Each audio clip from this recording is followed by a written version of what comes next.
తీర్పు చెప్పడానికి సింధూర వస్తుంది. ఇక సింధూర అలా వస్తూ ఉంటే అందరూ సింధూరకి నమస్కారం చేస్తారు. ఇక సింధూర అయితే తీర్పు చెప్పే కుర్చీలో కూర్చొని అతను మాటలు వింటూ ఉంటుంది. అమ్మగారు, మీరే విన్నారు కదా నా బాధ అంతా.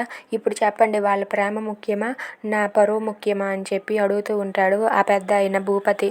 అది విని సింధూర ఇలా అంటూ ఉంటుంది, మీరు పెద్దవారు, మీరే అర్థం చేసుకోవాలి. వాళ్ళు చిన్నవాళ్ళు, వాళ్ళు ప్రేమించుకున్నారు కదా, ఒకరినొకరు ఇష్టపడ్డాక ఎలా కాదనగలరు. వాళ్ళ ప్రేమే కరెక్ట్, వాళ్ళిద్దరికీ కలిపి పెళ్లి చేయండి అని చెప్పి సింధూర తీర్పు ఇస్తుంది. అది విని వాళ్ళందరూ కూడా చాలా హ్యాపీగా ఫీల్ అవుతూ అందరూ కూడా సింధూరకి క్లాప్స్ కొడుతూ జేజేలు పలుకుతూ ఉంటారు. ఇక అది విని అక్కడ ఉన్న భూపతి అనే పెద్ద ఆయన అయితే అక్కడ విషం తాగి అక్కడే కుప్పకూలి చచ్చిపోతాడు. అది చూసి అక్కడ ఉన్న వాళ్ళంతా ఒక్కసారిగా షాక్ అయ్యి అతని దగ్గరకు పరుగులెత్తుకుంటూ వెళ్తూ ఉంటారు. ఇక ఆయన అయితే నాకు ఈ తీర్పు నచ్చలేదు అని చెప్పి ఆ విషం తాగి అక్కడే కుప్పకూలి చనిపోతాడు.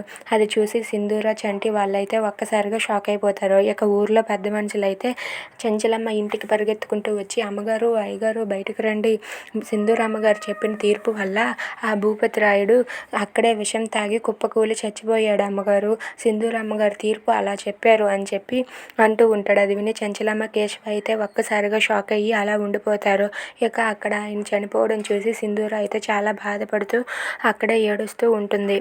Thanks for watching friends. Please subscribe our channel. Thank you.